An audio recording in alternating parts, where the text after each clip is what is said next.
তো hello everyone, এই ভিডিওটা হচ্ছে আজকের দিনে জগদ্ধাত্রী ঠাকুর দেখতে যাওয়ার ভিডিও। আমি আর দিদি বেরিয়ে পড়েছিলাম রেডি হয়ে নিয়ে জগদ্ধাত্রী ঠাকুর দেখতে যাব বলে।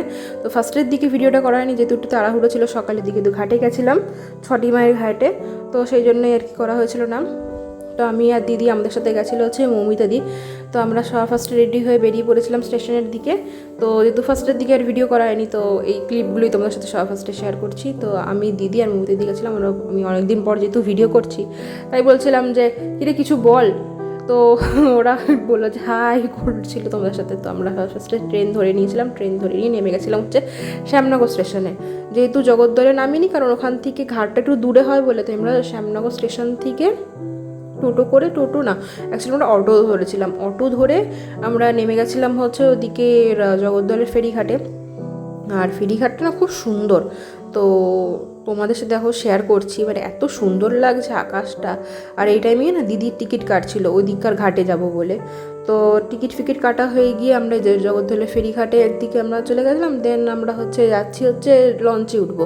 তো লঞ্চে উঠে আমরা ওই পারে যাব চন্দননগর জগদ্ধাত্রী ঠাকুর দেখতে। আর মানে এতটাই সেই টাইমিংয়ে ভিড়, আমরা যখন যাচ্ছি মানে বলার মতো না। আমরা ধরো ওই সকালের দিকে বেরিয়েছিলাম, 9টার দিকে। তো বেরিয়েছিলাম সকালে বেরিয়েছিলাম, তাও একটু দেরি হয়ে গেছিলো। তো আমরা এই লঞ্চ থেকে নেমে এবার পারাপার হয়ে এবার যাব হচ্ছে ঠাকুরগুলো দেখতে। তো প্রথমেই যে ঠাকুরগুলো তুমি দেখতে হবে, মানে এতটা সুন্দর, মানে কি বলবো, মানে বলার মতো নয়। তো তোমরা দেখতে থাকো, পরপর যে ভিডিওসগুলো বা ছোট যে ক্লিপসগুলো আমি তোমাদের সাথে শেয়ার করছি জগদ্ধাত্রী ঠাকুরের, মানে এতটা সুন্দর। মানে প্রথমের প্যান্ডেলটা দেখেই তোমরা মুগ্ধ হয়ে যাবে।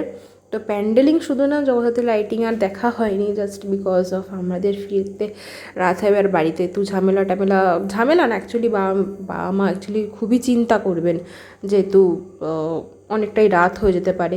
সেই জন্য আমরা সকালের দিকটাই চুজ করেছিলাম। তো সকালের দিকেই এত সুন্দর লাগছে ঠাকুরগুলো দেখতে যে বলার মতো না। তো এরপরের যে সমস্ত রকম ভিডিওসগুলো আমি তোমাদের সাথে শেয়ার করছি, এগুলো তোমরা সবাই অবশ্যই মন দিয়ে দেখো, এনজয় করো। অ্যান্ড ঠাকুরগুলো তো মানে অপরূপ সুন্দর। আর প্রত্যেকটা ঠাকুর ওখানে কিন্তু ডাকের সাজের হয়েছিল। তো আমি এখানেই অফ করছি। তো দেন ইউ অলওয়েজ গাইজ